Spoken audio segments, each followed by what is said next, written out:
ನನ್ನ ಮೇಲೆ ಒಂದು ಅಲಿಗೇಷನ್ ಆಗಿದೆ. ನಾನು ಯಾರೋ ಒಬ್ಬರಿಗೆ ಲೈಂಗಿಕ ಕಿರುಕುಳ ಕೊಡ್ತಾ ಇದ್ದೀನಿ ಅಂತ.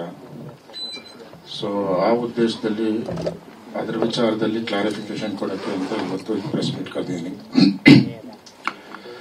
ತಮಗೇನಾದರೂ ಕ್ಲಾರಿಫಿಕೇಶನ್ ಬೇಕು ಅಂದ್ರೆ ನನ್ನ ಕಡೆಯಿಂದ ಕ್ಲಾರಿಫೈ ಮಾಡೋದು ಇಷ್ಟೇ. ನನಗೆ ಅವರ ಸಂಬಂಧ 2 ವರ್ಷ ಹಿಂದೆನೆ ಮುಗಿದು ಹೋಗಿರುವಂತ ಕಥೆ. ಸೊ 2 ವರ್ಷ ನಂತರ ಇವಾಗ ಏನಕ್ಕೆ ಬಂದು ಏನ್ ಮಾಡಿದ್ದಾರೆ ಅಂತ ನನಗೆ ಒಂದ್ ಸ್ವಲ್ಪ ಸರ್ಪ್ರೈಸ್ ಆಗಿದೆ. ಸೊ 2 ವರ್ಷದಿಂದ ಕಾಂಟ್ಯಾಕ್ಟ್ ಅಲ್ಲಿ ಇಲ್ದೇ ಇರೋಂತ ಒಬ್ಬರ ಜೊತೆ ಹರಾಸ್ಮೆಂಟ್ ಆಗ್ಲಿ ಇಲ್ಲ ಸ್ಟಾಕಿಂಗ್ ಆಗ್ಲಿ ಇಲ್ಲ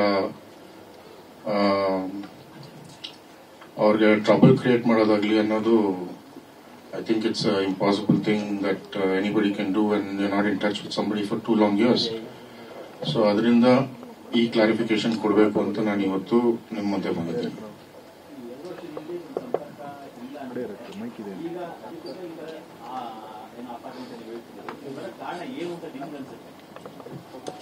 ಅವ್ರು ಕೊಟ್ಟಿರೋ ಕಂಪ್ಲೇಂಟ್ ಪ್ರಕಾರ ಆಗಸ್ಟ್ ಮಂತ್ ಅಲ್ಲಿ ಅವ್ರ ಮನೆ ಓನರ್ಗೆ ಯಾರೋ ಲೆಟರ್ ಬರೆದಿದ್ದಾರಂತೆ. ಆ ನಂತರ ಅವರ